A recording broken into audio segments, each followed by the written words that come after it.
Hi, this is Derek Levitt with Modative. I am a principal and co-founder of Modative. We're an architecture firm that has been around in Los Angeles since 2006, and we are here to review the proposed residential project at 511 North Flores Street, obviously in West Hollywood. It's located on Flores between Rosewood Avenue and Clinton Avenue. Here's a survey of the property. Give you an idea. The site is a double lot, roughly 80 feet in width of street frontage and 115 feet deep. The zoning is R3B, which is a multifamily medium density zone. It's about 9,200 square feet of site area. And given the R3B zoning, that allows us actually on this site to build up to 7.6 units. For this proposed project, we're only proposing 6 dwelling units. Here's a couple photos of the site area. The one at the top is the site. The site is currently vacant, not being used. And then below you see it a little bit more in the context. Here's a view going from top to bottom and left to right of the neighborhood. You can see this block in particular is essentially entirely apartment buildings, mostly of what we call like the dingbat style. They're 2 to 3 stories with tuck under parking on the ground level. So it's really a street that's primarily dominated by parking. Here, aerial photo, you can start to see, it's again on this section of Flores, it's just large apartment buildings, one after the other. And then our project site here highlighted in orange. Here we are again, you can see the massing of the buildings. So our strategy from the beginning was to try to really reduce a little bit of the massing of this block for this project and break it up a little bit more, make it more pedestrian friendly. So, if you were to follow sort of the typology or the buildings on the block, you would have a project more like this. But what we are proposing instead is to really break that up into 2 distinct volumes, really breaking up the massing on the street and as you were walking by, and then even further breaking it up. So our proposed project is townhouse style units. So we're really then even breaking it up into 6 different units. Here's the site plan. You can see along Flores Street, we're relocating the curb cut to the center, which is actually picking us up some additional parking spaces. We're proposing, again, townhouse style, where everyone has a private garage. There's 6 total units, so that's 12 parking spaces, plus an additional guest space in the rear of the project, and a handicap guest parking stall as well. So 2 guest parking spaces. And then the trash is located in the rear as well. Everyone just enters their own unit by walking outside, either on the north side or the south side of the property.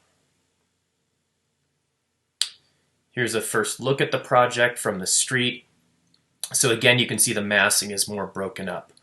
And then within that, we're trying to keep a similar vocabulary between the 2 sort of distinct buildings, but also making them somewhat similar. So you can tell it's the same project, but giving it a little bit of diversity, with the building on the right having a predominantly pitched roof facing the street, and then a flatter roof on the left. The units are 3 stories plus a roof deck. A couple strategies here. We wanted plentiful landscaping in the front yard. Again, make it a little bit more pedestrian friendly than what we have on the block. With a couple trees in the front yard, as well as just a lot of planter boxes. And then also trying to bring some of the landscaping to the roof deck as well. So you can see, if you look carefully up at the top, we have some planters on the roof to bring more green space into the project. And then you can see, especially more distinguishable on the left side, we have solar canopies up on the roof decks as well. So this provides energy efficiency, and then also provide some shade for that roof deck space.